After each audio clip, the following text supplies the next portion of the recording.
Friesland onderwijs. Ik ben de eerste die had de primeur. Ja. Alsjeblieft.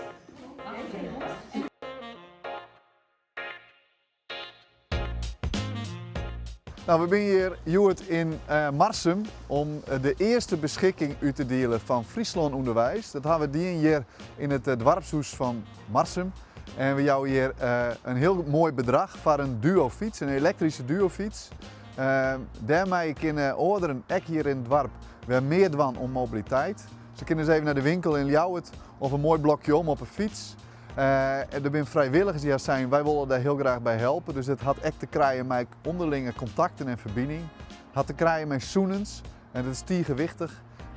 En daarmee zijn wij heel blij dat we dat Joert hier uitreiken als primeur hier in Marsum. Maar dit is net alleen nog deze bijna 20.000 euro. Inmiddels hebben we meer dan €1 miljoen om beschikkingen klaarlezen voor al je prachtig mooie mobiliteitsinitiatieven in Friesland.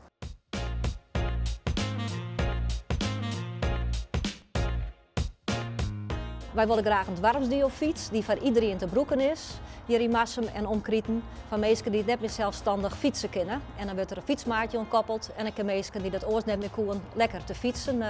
Hier in de omgeving, of even naar Lauwert of door de kant uit.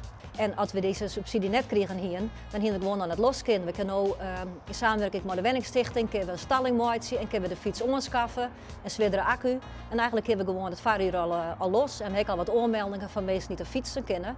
Dus wij zijn heel erg dankbaar voor dit mooie fonds. Een duurfiets gaat voor mij betekenen dat ik weer wat vaker buiten de weg kan. Wat meer onderweg kan zijn. Anders is het altijd maar met de auto en met de fietsen gaan fietsen is heerlijk. Alleen ik kan het zelf niet meer, dus dan is het heel fijn als iemand mee kan rijden met mij. We doen hierbij graag de oproep. Als je nou denkt, ik ga een heel prachtig mobiliteitsinitiatief. Neem dan vooral contact op met u als provincie Friesland. Dat kan via www.friesland.frl/frieslandonderwijs. Maar als je denkt, dat is nog wat ingewikkeld, neem vooral even telefonisch contact met u op. Wij helpen je graag verder met jouw aanvraag.